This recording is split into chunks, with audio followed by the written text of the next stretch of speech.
সকাল 8:22। আমি আজকে আপনাদের দেখাবো লুম সোলারের 440 ওয়াটের বাইফেসিয়াল শার্ক যে প্যানেল আছে সেই প্যানেলের আউটপুট। তো আপনাদেরকে আমি দেখাচ্ছি যে এখানে আছে আমার দুটো প্যানেল আছে, 440 বা 50, এক্স্যাক্ট আমার ঠিক খেয়াল নেই এটা কত ওয়াটের হয়। তো এটা লুম সোলারের প্যানেল, দেখুন দুটো আছে। এটার আউটপুট আমি এখন দেখাবো।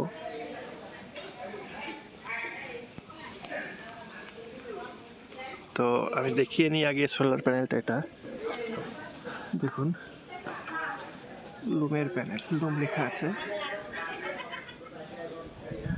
এবং এই প্যানেলটাতে দেখুন লুম লেখা আছে।